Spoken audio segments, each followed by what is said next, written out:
Bom dia, mais uma manhã com Deus, priorizando a palavra de Deus. E nesta manhã do dia 4 de maio, nós vamos meditar de 2 Crônicas, do capítulo 33 ao capítulo 36. E que a paz do Senhor encha o teu coração nesta manhã.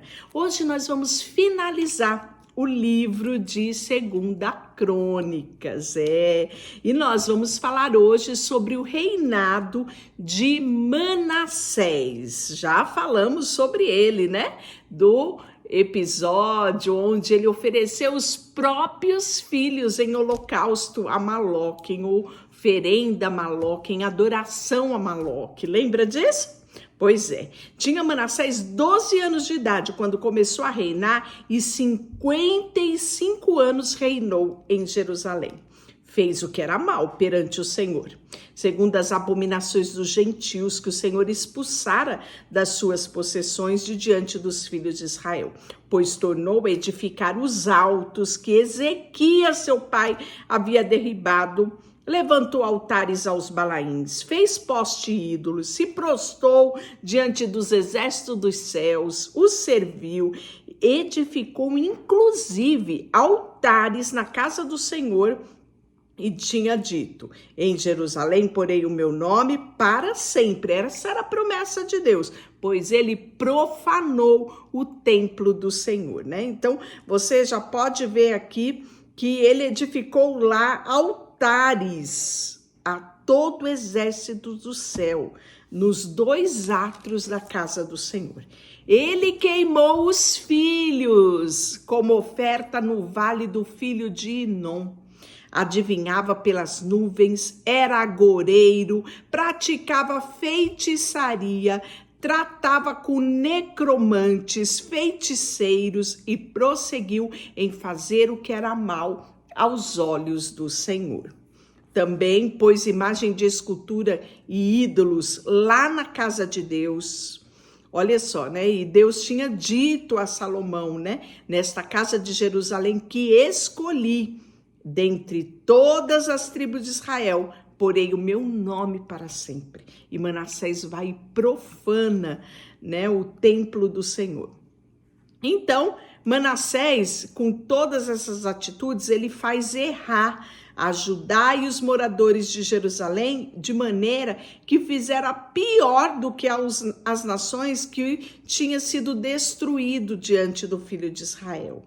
E aí o Senhor fala a Manassés e ao seu povo, porém não lhe deram ouvido, pelo que o Senhor trouxe sobre eles os príncipes dos exércitos dos assírios, os quais prenderam Manassés com ganchos e o amarraram em cadeias e o levaram à Babilônia. Ele, Manassés, angustiado, suplicou deveras ao Senhor seu Deus e muito se humilhou perante o Senhor Deus dos seus pais. Manassés sabia o que era correto, mas resolveu fazer aquilo que era abominação aos olhos do Senhor. E sabe quando é que ele vai se converter? Quando ele é levado a cativeiro. Passou um vexame, uma vergonha, a sua própria vida estava em risco. E aí ele, angustiado, ele suplica a Deus, ele se humilha perante o Deus dos seus pais e fez oração a Deus, e Deus se tornou favorável. E atendeu-lhe a súplica e o fez voltar a Jerusalém, o seu reino. Então reconheceu Manassés que o Senhor era Deus. Sabe o que eu olho para tudo isso? Que algumas vezes, algumas pessoas precisam chegar no extremo para clamarem a Deus, para reconhecerem Deus.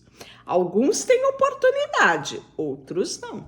Manassés teve oportunidade, agarrou esta oportunidade e clamou, e Deus lhe restituiu a sorte. Ele teve uma segunda chance pela misericórdia de Deus. E aí nós vamos ver que depois disso ele edificou o muro de fora da cidade de Davi, né?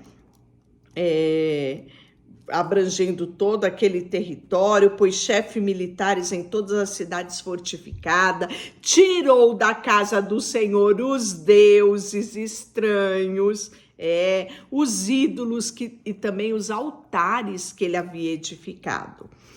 Ele restaurou o altar do Senhor, sacrificou sobre ele ofertas pacíficas de ações de graça e ordenou que Judá servisse ao Senhor Deus de Israel. Contudo, o povo ainda sacrificava nos altos, mas somente ao Senhor seu Deus. E aí nós vamos ter a morte de Manassés, né? Ainda neste capítulo, os atos de Manassés, a sua oração a Deus, as palavras, né, do profeta em relação a ele, a sua oração, como Deus se tornou favorável. Tudo isso está nos livros, né, dos videntes, nos livros dos profetas, em outras versões. Assim, Manassés descansou com seus pais, foi sepultado na sua própria casa e Amon, seu filho, reinou em seu lugar. Tinha Amon 22 anos de idade, quando começou a reinar, e reinou 2 anos em Jerusalém. Sabe por quê? Fez o que era mal aos olhos do Senhor. Como fizera lá seu pai no início, né? Fez sacrifício a todas as imagens, como seu pai o tinha feito, mas não se humilhou perante ao Senhor seu Deus como Manassés se humilhou. Antes, Amon se tornou mais e mais culpável. Porém, o povo da terra feriu todos os que conspiraram contra o rei Amon e constituiu Josias, o seu filho, no lugar. E aí, capítulo 34, Josias tinha 8 anos quando começou a reinar e reinou 31 anos sobre Jerusalém, né? Fez o que era reto aos olhos do Senhor, andou em todos os caminhos de Davi, seu pai, não se desviou, nem para a direita, nem para a esquerda. Aí nós vamos ter a purificação do templo. Lembra desse momento aqui? Que ele manda buscar, através do sacerdote, os livros da lei, é trazido para ele, se descobre os livros, né, lá na restauração do templo, é levado para Josias. Josias vê que realmente eles estão muito aquém daquilo que Deus quer e mandam consultar a Deus. E quem eles vão consultar? Profetiza Uda, lembra disso? Quão extraordinário é isso, né? Tá lá em 2 Reis, capítulo 21, 3, 2 Crônicas 33, 3, 1 Reis 13, você vai ver um pouquinho, né, sobre essa história aqui. Ele vai reparar o templo, e Uquias vai achar o livro da lei, como eu falei, tá no versículo 14, Uquias, o sacerdote, achou o livro da lei do Senhor, dada por intermédio de Moisés. Então disse Uquias ao escrivão Safã, achei o livro na casa do Senhor. E Uquias entregou o livro a Safã e este levou ao rei, juntamente com o relatório, né, do que tinha acontecido. Contar o dinheiro que se achou na casa do Senhor, entregou nas mãos daqueles que dirigiam as obras para a restauração. E aí nós vamos ver que o rei Uquias vai pedir para o filho de Safã, Aicão, Abdom, filho de Mica, Safã, o escrivão, e Asaías, servo do rei, dizendo: ide e consultai ao Senhor por mim, pelos restantes de Israel e Judá, acerca da palavra do livro dessa lei que se achou, porque grande é o furor do Senhor Deus para ser derramado sobre nós, né? E aí, Uquias e os enviados pelo rei foram até profetiza Uda, mulher de Salum, o guarda-roupa, filho de Tocate, filho de Arás, que lhe falara a respeito. Ela habitava na cidade baixa de Jerusalém.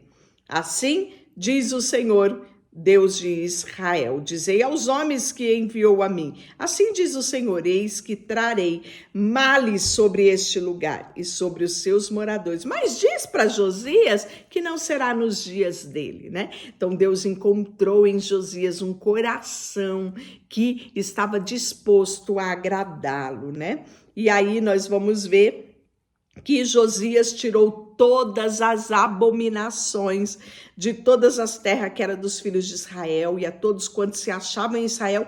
E sabe o que o texto diz? E os obrigou a servirem ao Senhor seu Deus. Enquanto ele viveu, não se desviaram, não se desviaram de seguir ao Senhor Deus dos seus pais. E aí nós vamos ter a celebração da Páscoa, que no livro, né, nós vamos ver que lá em 2 Crônicas 8, Josias vai restaurar isso sobre Israel, né? E aí nós vamos ter a morte de Josias, né? E o reinado e deposição de Jeoacás. O povo da terra tomou Jeoacás, filho de Josias, e o fez rei no lugar do seu pai em Jerusalém. Ele tinha 23 anos de idade quando começou a reinar e reinou 3 meses em Jerusalém. Sabe por quê? Porque o rei do Egito depois, né, deportou ele para Jerusalém e impôs à terra pena de 100 talentos de prata. E aí o rei do Egito vai constituir sim alguém para cuidar. Eliaquim, irmão de Joacás, rei sobre Judá. E Jerusalém lhe mudou o nome, que era para Joaquim, mas irmão de Joacás. Tornou Neco e o levou para o Egito. E aí nós vamos ver o reinado de Joaquim, né?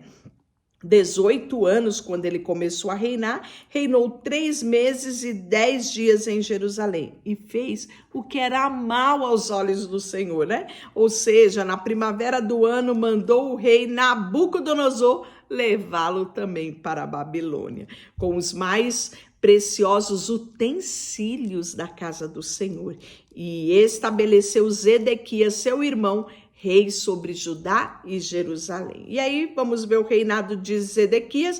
Ele tinha a idade de 21 anos quando começou a reinar e reinou 11 anos em Jerusalém. Fez o que era mal perante aos olhos do Senhor, seu Deus, e não se humilhou perante o profeta Jeremias, que falava da parte de Deus, né? Então você já viu que quando nós formos ler Jeremias, nós vamos ver esse episódio aqui que está lá em Jeremias 27, Jeremias 28. Por fim, o cativeiro de Judá, né? E tudo isso nós vamos ver muito bem detalhado. O cativeiro de Judá, o decreto de Ciro, tudo isso está muito bem documentado, sabe aonde? No livro dos videntes. Sabe o que é isso? No livro dos profetas. Aqui, profeta Jeremias. Nós vamos ver com detalhes esse episódio lá. E assim, nós finalizamos o livro de 2 Crônicas e amanhã eu quero te convidar para começar Esdra. Muita coisa linda temos nesse livro de Esdra, né? Contemporâneo de Neemias. Mas não vou me empolgar não para já começar a falar sobre o livro de Esdras. Vamos aguardar amanhã. Deixa eu orar por você, Senhor, nesta manhã. Colocamos diante de Ti o nosso coração, a nossa vida.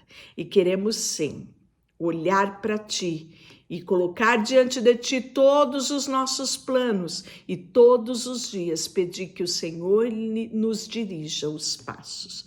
Como está escrito em Provérbios, nós queremos sim, Senhor, contar todos os dias com a Tua direção sobre as nossas vidas. Não permita que os nossos pés se desviem nem para a direita nem para a esquerda, e que a Tua palavra seja sobre o nosso coração, sobre a nossa vida, como um selo, Senhor, e nós tenhamos todos os dias o prazer de meditar nela e nela buscar orientação que precisamos. Colocamos diante de Ti tudo o que temos e somos, em nome de Jesus.